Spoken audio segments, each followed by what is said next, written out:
অনেক দিন আগে ছোট্ট একটি জঙ্গলে দুটো ডাইনোসর একসাথে বাস করত। একদিন একটি ডাইনোসর দুটো ডিম পারলো। ওগো দেখো না, আমি কত সুন্দর দুটো ডিম পেড়েছি।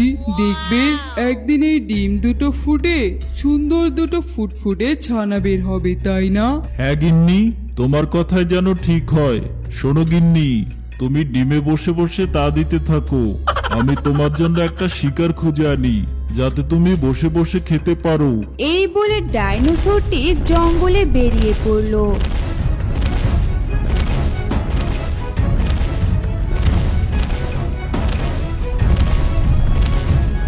খুঁজতে খুঁজতে একসময় ডাইনোসরটি একটি শিকার দেখতে পেল আর বলল, আরে ওই তো একটা শিকার দেখতে পাচ্ছি, যাই শিকারটা ধরে গিন্নির কাছে নিয়ে যাই, গিন্নি দেখলে খুব খুশি হবে।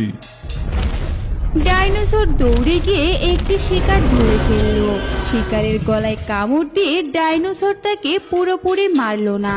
না, এই শিকারটাকে একেবারে মেরে ফেলা যাবে না, যাই জ্যান্ত শিকারটাকে গিন্নির কাছে নিয়ে যাই, গিন্নি মজা করে খেতে পারবে। এই বলে ডাইনোসর শিকারটিকে মুখে করে নিয়ে তার গুহার দিকে যেতে লাগলো। এইদিকে এক শিয়াল তখন জঙ্গলে খাবারের খোঁজ করছিল। ধুর, সেই কখন থেকে শিকারের খোঁজ করে চলেছি, কিন্তু এখনো যে একটা শিকারও পেলাম না। এভাবে চললে তো না খেয়ে মরে পড়ে থাকবো। আরে এ কি, একটা ডাইনোসর দেখতে পাচ্ছি মনে হচ্ছে। যাই তো একটু কাছে গিয়ে দেখি তো। শিয়াল কাছে যেতেই দেখলো ডাইনোসরটি একটি শিকারকে আধা মরা করে নিয়ে যাচ্ছে।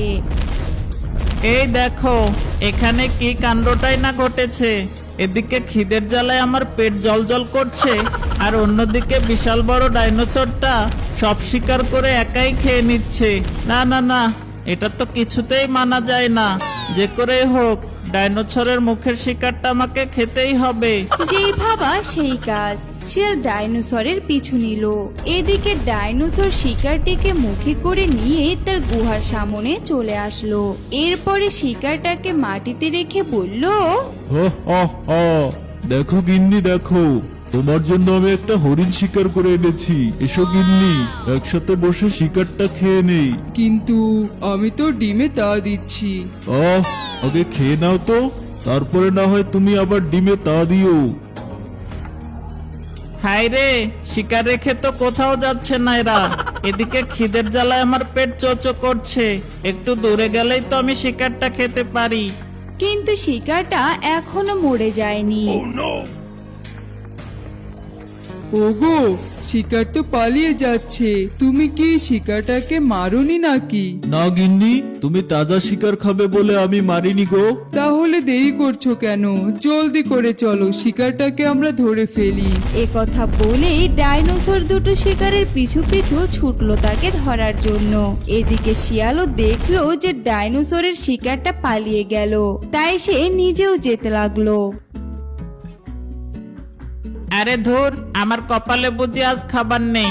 সে সকাল থেকে না খেয়ে আছি, ভাবলাম ডাইনোসরের শিকার করা মাংস খাবো, সেটাও এখন পালিয়ে গেল। ধুর, আমার যত পোড়া কপাল। যাই নিজে গিয়ে একটি শিকার ধরি। এ কথা বলে শিয়াল যখন চলে যাচ্ছিল, ঠিক তখনই তার মাথায় একটা বুদ্ধি আসলো। সে দূরেই দেখতে পেল ডাইনোসরের গুহায় দুটো ডিম পড়ে আছে, আর এটা দেখে আর দেরি না করে শিয়াল ডিম দুটোর কাছে আসলো। এই তো আমার সকালের খাবার পেয়ে গেছি। ডাইনোসরে এত বড় ডিম দুটো খেলে তো আমাকে এক সপ্তাহ আর খেতে হবে না। ডাইনোসর দুটো আসার আগেই যে করে হোক ডিম দুটো খেয়ে এখন পালাতে হবে। ডাইনোসরের ডিম খাবো। এ কথা বলে শিয়াল ডাইনোসরের ডিম দুটো খেতে লাগলো। এদিকে ডাইনোসর দুটো শিকারটাকে আবার ধরে তাদের গুহার সামনে চলে আসলো, আর তারা এসে দেখলো এক চালাক দুষ্ট পাজি শিয়াল তাদের ডিম দুটো খেয়ে ফেলেছে।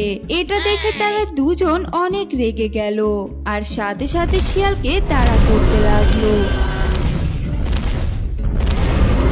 ওরে বাবারে, ডাইনোসরের ডিম খেয়ে তো অনেক বড় অপরাধ করে ফেললাম।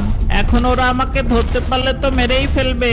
যে করে হোক ওদের থেকে পালাতে হবে। ওই তো একটা নদী দেখতে পাচ্ছি, নদীতে ঝাঁপ দেই।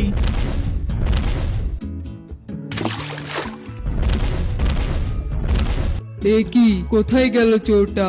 পাজি শিয়াল আমার ডিম খেয়েছে, আমি ওকে কিছুতেই ছাড়বো না। তুমি কেঁদো না গিন্নি, আমি যে করেই হোক পাজি শিয়ালটাকে ধরে ওর লেজটা কেটে তোমার সামনে রাখবো। এদিকে শিয়াল নদীতে সাঁতার কেটে অন্য একটি নতুন জঙ্গলে চলে আসলো। নতুন জঙ্গলে এসে শিয়ালের আবারও অনেক খিদে পেয়ে গেল। সে এদিক সেদিক তাকিয়ে খাবার খুঁজতে লাগলো। ঠিক তখনই সে তার মাথার উপরের একটা গাছে টুনি পাখির বাসা দেখতে পেল। আরে বাহ, এই তো নতুন জঙ্গলে তো মেঘনা চাইতেই বৃষ্টি পেয়ে গেলাম।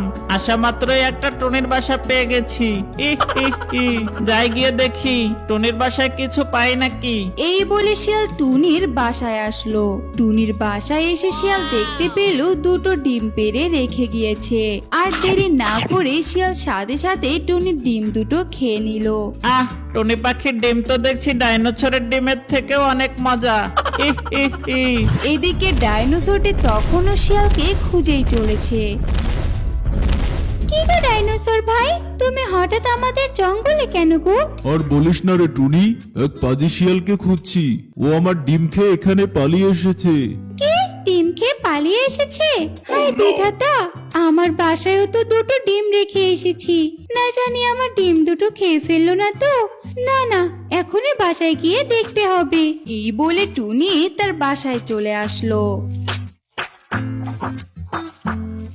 আর বাসায় এসে দেখলো তার ডিম দুটো কে যেন খেয়ে চলে গেছে। একে সর্বনাশ হয়ে গেল গো, আমার ফুটফুটে দুটো ছানা হবে সেই ডিম দুটো খেয়ে পাজি শিয়াল পালিয়ে গেছে। এখন আমি কি করব গো? হায় হায় হায় হায়। এদিকে শিয়াল পুকুরের ধারে পানি খেতে গিয়ে দেখলো সেখানেও একটি কুমিরের বাসায় ডিম পড়ে আছে। আরে কোন দেশে চলে আসলাম? চারদিকে শুধু ডিম আর ডিম দেখতে পাচ্ছি। এত ডিম তো আমি আমার বাপের জন্যও দেখিনি। যাই, আর দেরি না করে দুটো কুমিরের ডিম খেয়ে নেই। কুমিরের ডিম দুটো খেয়ে নিল। তারপরে সেখান থেকে জঙ্গলে আরো ডিম খুঁজতে লাগলো। এদিকে কুমির তার বাসায় এসে দেখলো কে যেন তার দুটো ডিম খেয়ে ফেলেছে। এটা দেখে কুমির অনেক জোরে জোরে কান্না করতে লাগলো। কুমিরের এত জোরে কান্নার শব্দ শুনে টুনি তখন তার কাছে উড়ে এসে বলল, কি হয়েছে কুমির দিদি, তুমি এত কান্না করছো কেন গো? আর বলো না টুনি দিদি, আমার ডিম দুটো কে যেন খেয়ে পালিয়েছে। হায় হায় হায় হায়, পাজি শিয়ালটা দেখছি তোমার ডিমকেও ছাড়েনি। পাজি শিয়ালটাকে এক্ষুনি জঙ্গল ছাড়া করতেই হবে। যদি আমরা এক্ষুনি শিয়ালটাকে জঙ্গল থেকে না তাড়াই তাহলে ও সব পশু পাখিদের ডিম খেয়ে নিবে। এই বলে টুনি আর কুমির মিলে ডাইনোসরের কাছে গেল। তারপরে ডাইনোসরকে সব কথা খুলে বলল।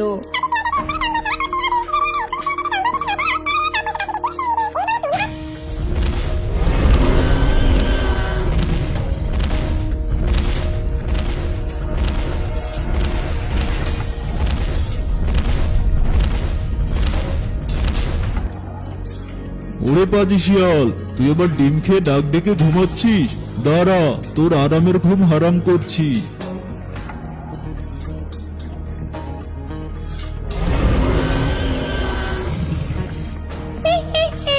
অবশেষে পাজি শিয়াল পেল সাজা। চলো কুমির দিদি, আমরা গিয়ে করি মজা।